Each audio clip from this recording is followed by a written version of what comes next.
Hello, আসসালামু আলাইকুম। আপনারা দেখতে পাচ্ছেন এই যে আমার কাছে একটা কবুতর, এই যে কবুতরের বাচ্চা।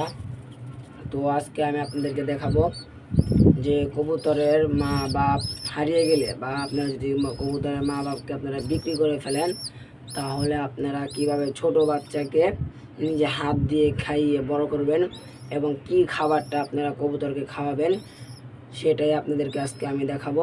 তো চলেন ভিডিওটা শুরু করা যাক। তো দেখতে পাচ্ছেন আমাদের একটু কবুতরের বাচ্চা। তো এখন আমি ওকে খাওয়াবো। এখন রাত 10টা বাজে। তো আমি ওকে রাত 10টা বাজে খাবার খাওয়াতে এসেছি। তো প্রথমে কবুতরটাকে আপনাকে ভালো করে ধরতে হবে, নাহলে কবুতরটা না ছটফট করবে। যে আমি কবুতরটা কিন্তু ভালো ধরে ফেলেছি।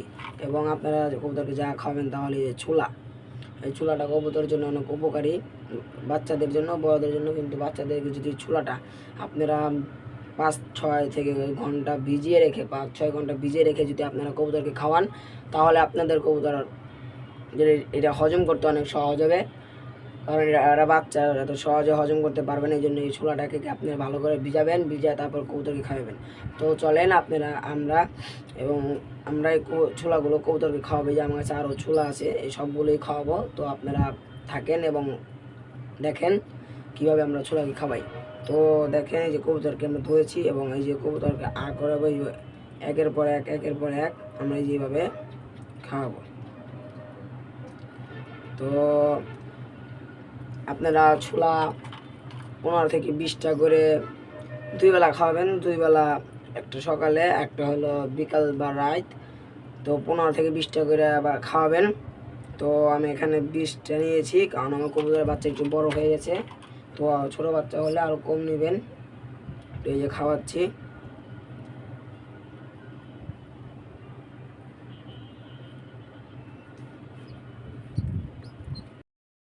তো এই যে অর্ধেক ছোলা খাওয়ানো শেষ। এখন ওকে একটু পানি খাওয়াবো। পানি হাফ সিরিজ খাইয়ে দিবেন। কবুতরের বাচ্চার জন্য পানি অনেক প্রয়োজনীয়।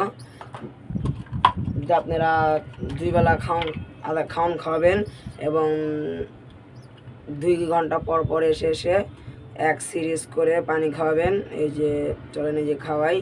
আমার কাছে কিছু সংখ্যক ছোলাই আছে, এগুলো খাওয়ানো শেষ হলে আবার এক সিরিজ পানি খাইয়ে দিব ওকে। ওদের যে ঘিলাটা যেন শুকনা না থাকে, তাহলে কিন্তু বাচ্চা কোনো দিন খাবার হজম করতে পারবে না, খাবার বমি করে ফেলে দিবে।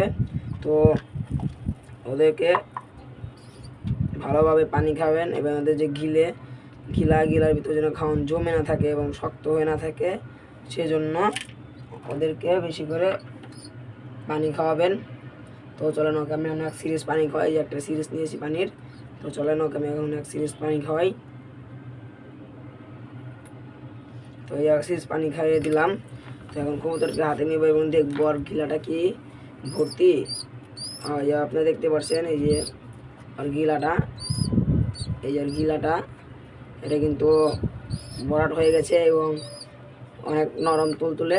তো এখন আমরা কবুতরটাকে রেখে দেব। তো সবাই ভালো থাকবেন এবং আমার এই চ্যানেলটা সাবস্ক্রাইব করে দিবেন এবং একটা লাইক করে দিবেন।